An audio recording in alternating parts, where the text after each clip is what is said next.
Welcome back for another adventure, ladies and gents. I'm back down at the fort again today. Hope you liked the break in action last week with the ice fishing video. But this is going to be a video, one video over 2 days, I guess. We're up here in Maine getting ready for probably a good 2 feet of snow. And so I want to get the roof on the fort so I'm not buried in tomorrow when I do my real work down here. Not really doing any work, gonna sit out here, probably have some food and some drinks and do a little snowshoeing down into the wildlife management area. But I want to start down in here at fort, so I want to get the roof ready with me. Roof ready today. I've got the only tools I need with me right here, and get a couple more braces on. I'll throw a tarp on top and I'll be all ready to hunker down in tomorrow when we're getting a blizzard. Hope you enjoy.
Hi, Athena.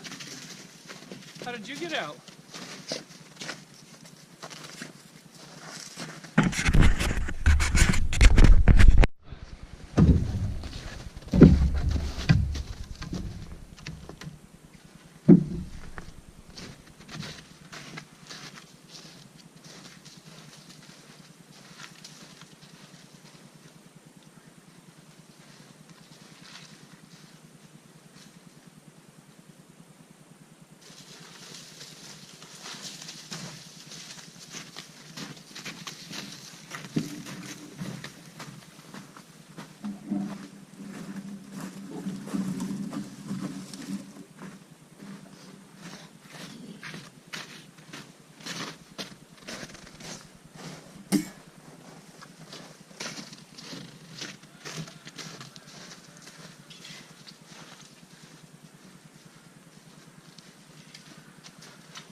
Day 2 at the fort, or should I say Igloo. Dumped about a little over a foot of snow so far up here, and I've used the snow as walls to try and keep some of this heat in. I spent literally all morning shoveling our driveway. My girlfriend came out and helped, which was awesome, but I'm so glad I came out here yesterday and put that roof on. It's looking good, and it's holding up really well. I might still want to throw a brace or two in there if I can find some stuff, but right now it's probably got about 8 inches, well, maybe 6 inches of snow on the roof. It's holding pretty strong. I've got my really nice tarp up there, so it won't be permanent, but I'll be able to put it up and take it down. Yeah, I mean, you saw I had to put my snowshoes on just to get down to the fort today. Whew, a lot of snow. I'm loving it. Finally, our first big storm of the season, of the winter. I'm gonna take time today to hang out at the fire. I'm gonna cook up some lunch in a bit. I might go snowshoeing around a little bit more. It's the second one of the season, I guess. I went on Thanksgiving, but this is the first real deep snow, and it's awesome. So yeah, I might go snowshoeing a little bit, have some lunch, have a new beverage, and I'm going to talk about how to stay warm and or dress warm and stay warm in extreme weather like this. The snow is let up, but it is now sleet. It's cold. Wind chill's about negative 10 to 15 right now. It's a cold day, but I'll tell you how I dress and stay warm for weather like this. So I'm going to heat up by this fire for a little bit. That's one way to stay warm.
No better feeling than taking snowshoes off after you've been walking in them for a while. Oh, it feels good.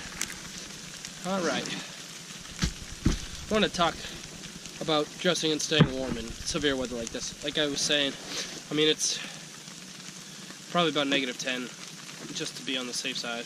Negative 10, but probably colder right now with wind chill. So it's important to dress and stay warm in weather like this. And it really got me thinking of it because I keep leaving my mouth out, my face out, my beard keeps frozen, getting icicles in it. Whew. But the most important thing for me is layering. So I used to work for Under Armour, so most of my apparel is Under Armour, but there's plenty of different brands with similar items, but I'm just gonna show you, how to layer accordingly and how I layer. So I go all the way down to can't get to it, the base layer.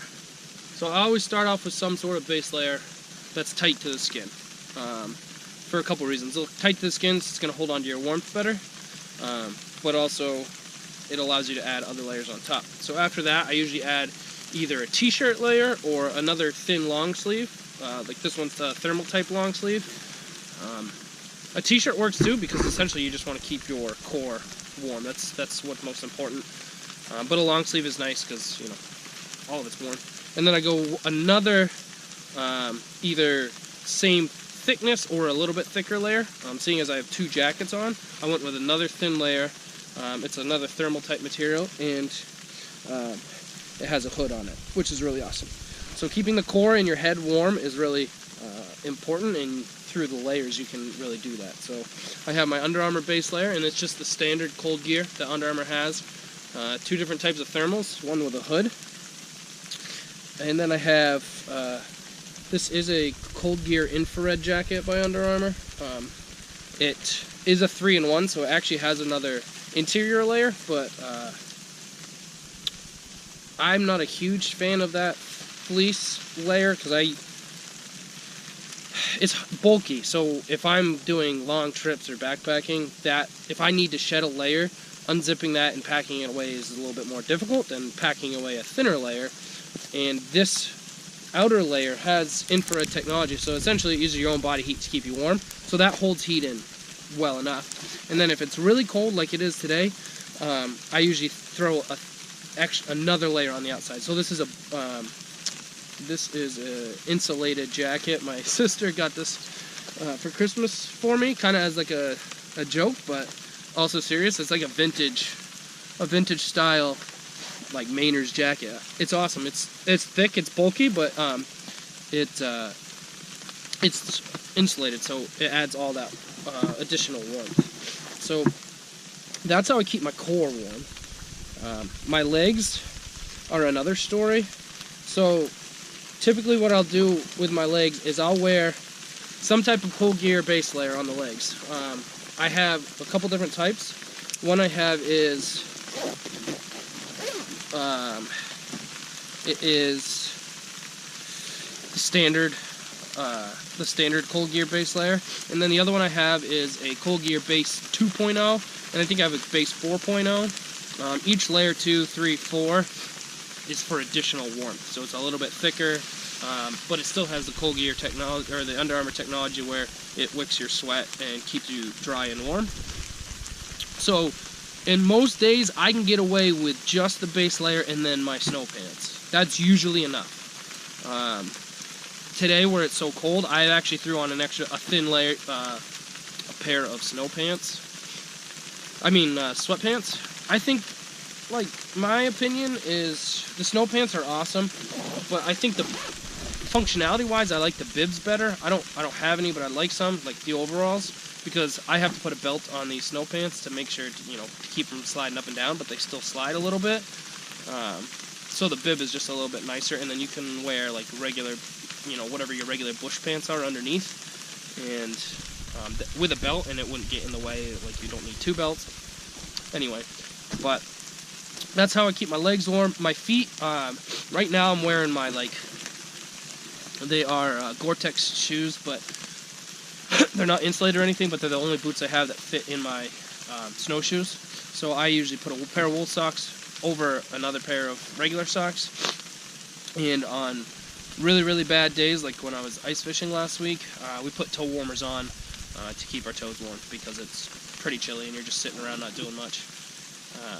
And then my other big boots are really good winter boots too, because those are obviously insulated.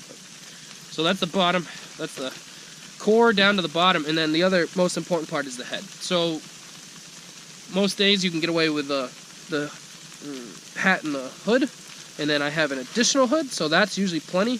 It keeps this blocks the wind and the snow and sleet and whatnot, and then the other hood and the hat inside are warm.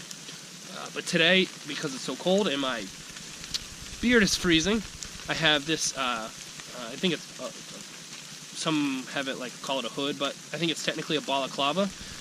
So it covers the whole head, and then you can pull it up over your face. So all those layers are enough to keep me warm. And then why it's important to layers, because you can shed just one layer. When you're too cold and you start sweating, it's not good to just lose everything, because then you're going to get super cold really quick and you can get hypothermia and stuff. So being able to shed one layer at a time can monitor your body temperature and keep you at a steady temperature while you're in really, really cold weather. So if you get too hot, you can either shed a layer and keep working, or you can take just a quick break to kind of you want to keep that body temperature about the same warmth. You don't want to be sweating. Yeah, so that's how I dress and stay warm. well, dress warm. Staying warm, obviously if you have a fire, that's the best way to stay warm, but because you gathering it, you stay warm, processing it, you stay warm, and then when it's burning, you stay warm. So 3 ways to stay warm with a fire. And on top of that, it's like if you are sitting down and you're still cold and your feet are cold, just get up and move around. You can do a walk. If it's deep snow, it's not going to help, but you can, snowshoes, you can walk around and help keep your feet warm. Or do jumping jacks, push-ups, anything to heat that core up and get you going, it'll keep you warm. That's a lot of talking. If you have any questions, feel free to ask. I think I explained it alright, but probably talked kind of fast. But I don't want to blabber all day, so yeah. That's how I dress and stay warm, especially for extreme weather. Alright, time for beverage and food.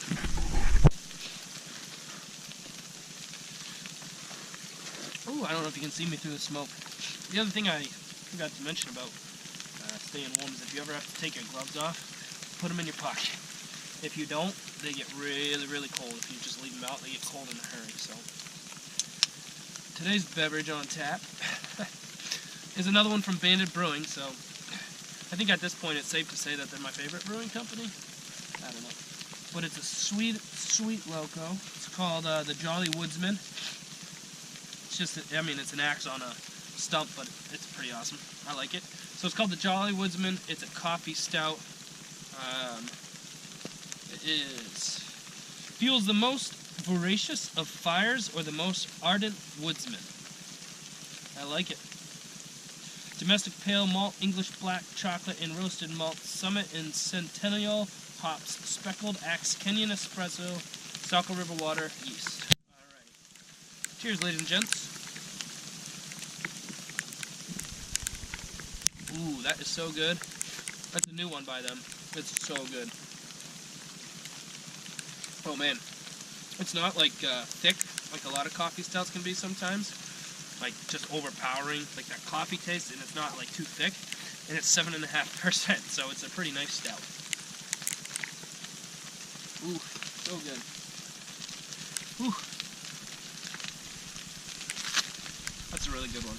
Today I am a Jolly Woodsman.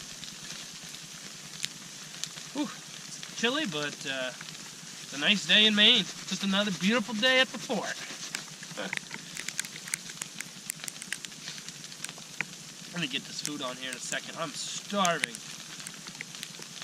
I'm not having anything too special today. I'm just gonna have a quick grilled cheese.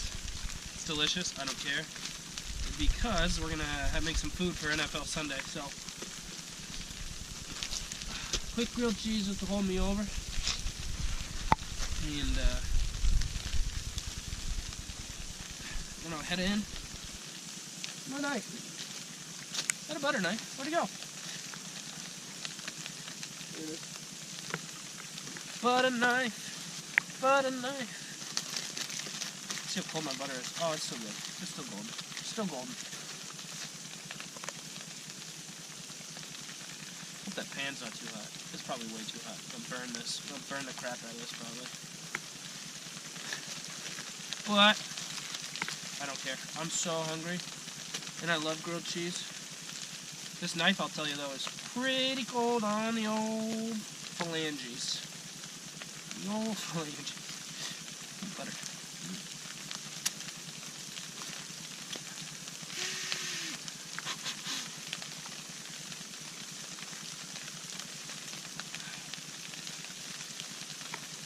Ouch for that. Let's see how hot this feels. Oh, that's pretty hot. So I'm gonna move it down. We got smoke on there, nice. Move it direct, like off the direct heat, and ooh. Try and get a nice temperature. Feels pretty good right there. So don't burn this.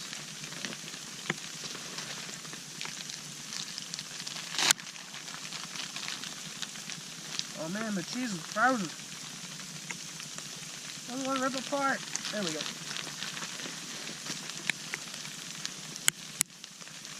Oh, this is gonna cook in a hurry. This is gonna cook in a hurry.